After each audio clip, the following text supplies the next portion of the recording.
Hi guys, welcome to the Savvy Money Show with me, your host Sean. Today we're discussing COVID-19 or Rona for our friends across the pond and how it's affecting us and our pockets. Now, some of these are going to be UK, some of these are going to be Canadian, some of these are going to be US. Because a lot of people have said for someone from the UK, I focus on the US a lot. So, and what happens in the UK usually gets mirrored in the US and vice versa. Now, social workers have said it's negatively hit their work and lives of those they support, which makes sense.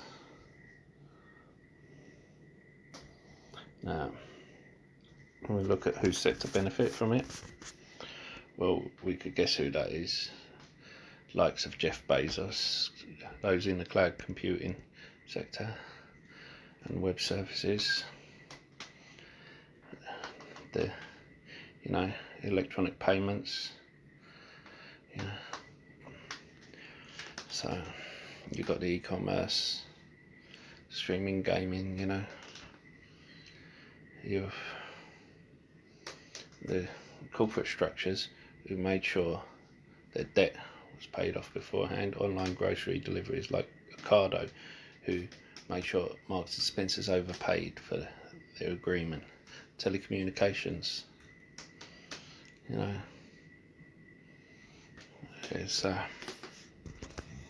of course healthcare. Those who sell healthcare products, we saw 3M. No offence, there was no one in 3M until they started. The N95 masks were needed, and I was banging the Etsy drum for months. No movement on Etsy until earnings report come out and officially said more N95 masks were sold through Etsy than anyone else. Now, what are we doing in the UK? They're talking about a stamp duty holiday. They have reduced stamp duty and they've cancelled it for houses. Basically, stamp duty, you didn't have to pay on a property up to £125,000. Now they've increased that to £500,000, and they're talking about increasing it again and possibly having a stamp duty holiday to increase the housing market. No offence, Chancellor, this is only going to help the rich.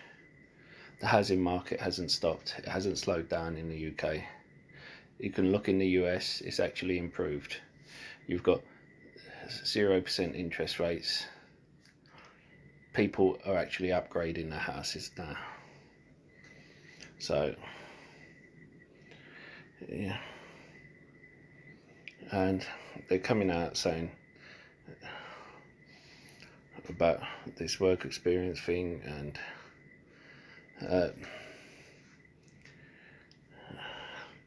but to tell the truth,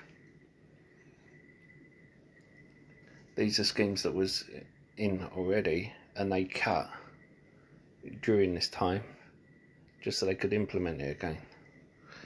Now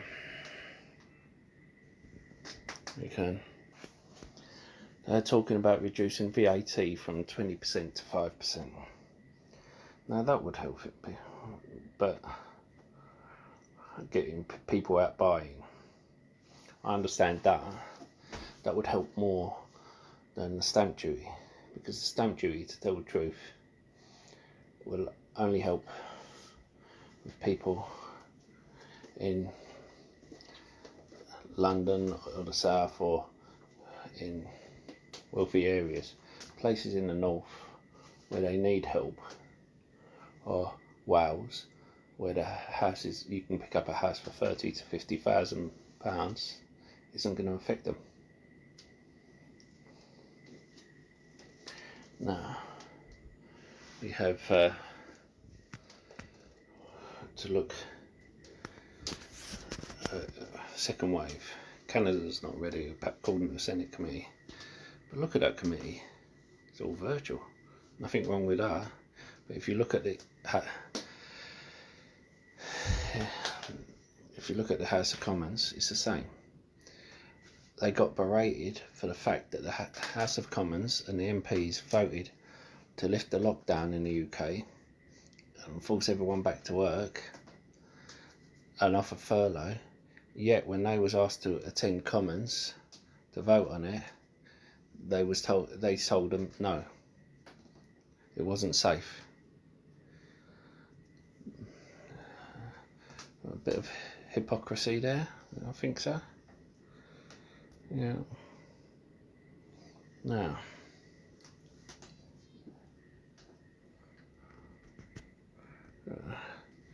there's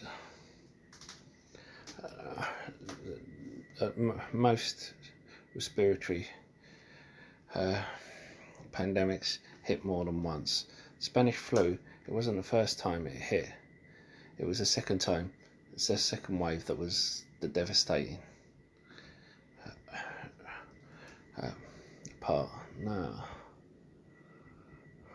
we need to look at, they're talking about in America getting rid of the stimulus for everyone and only certain people being allowed. I've shown this before, the US national debt clock, and every second it goes around another 100,000. Every millisecond, sorry, every second.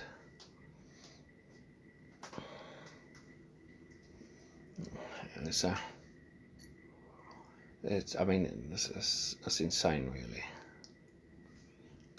And it's if you don't have this, I suggest you get it. It is amazing how it's updated. But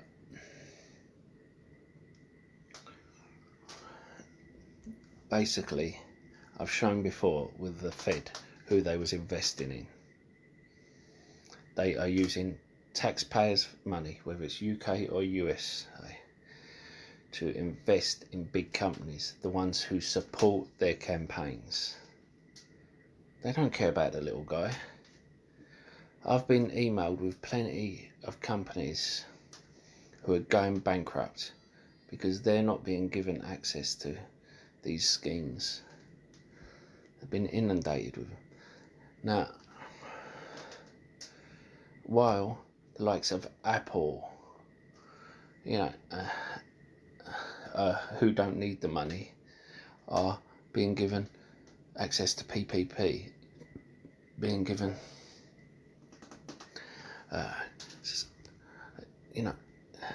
they are buying up shares and bonds in big companies that don't need money. They are issuing loans to them and saying we're helping the small businesses. They're not.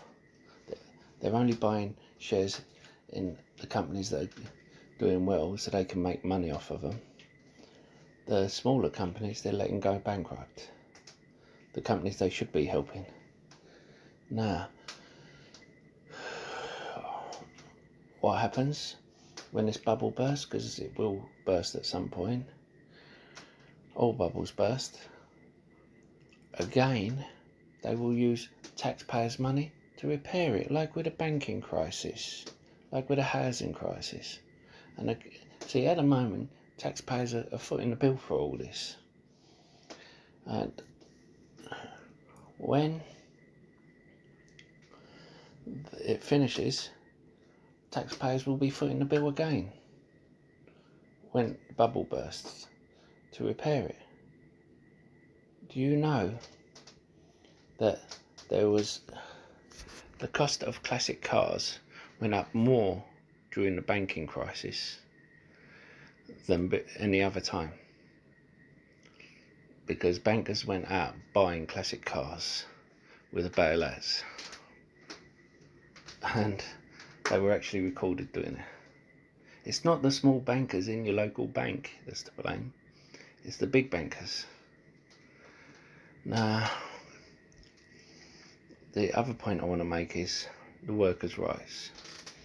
Workers' rights are being swept away because they are getting 10 years of workers' rights swept away because of COVID-19. Agreements that unions fought hard to keep, they're saying, well, we don't need to do this because we haven't got the staff because of COVID-19. We can't afford to do this because of COVID-19, or we can't do it. And then once it's over, it will stay in place. Well, we have an agreement.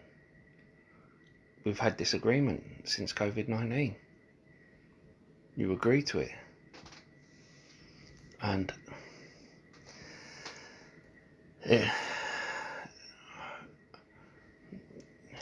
that is why you need to look at what the big boys are doing. All the big boys are pulling their money out of stocks. The big boys are pulling their money out of stocks, putting it into gold. They don't want it in bonds because you have to pay a fee. They don't want it in stocks because of the bubble. They're putting it in gold, and gold is risen. I've done a thing on gold and I've done a thing on silver. You know, my gold stocks hit their price point, I sold. So did my silver, and it carried on going. I've only got two gold stocks now because they're the only ones that were still undervalued, under the intrinsic value. But they went up, and usually I would have sold them by now if it wasn't for me seeing what was happening. You need to protect yourself with your portfolio. Don't go blindly buying stuff. It may take a week, it may take a year, it may take 3 years, but you need to protect your portfolio. Do not leverage yourself. Do not have too much in stocks. Make sure you put some, if you are having it all in stocks, make sure you have some gold stocks or silver stocks. You know, do not go chasing the next big thing. And the other thing is, the pension funds are buying up stocks and shares because it's their mandate to. And what happens when the bubble bursts? They use the excuse, we cannot pay you out because the pension funds crashed, because the stock market's crashed. You know that Wall Street has made more gains in the past 6 months than they've made in 22 years. And yet they're going to use the excuse because of the stock market crash this year. It's insane.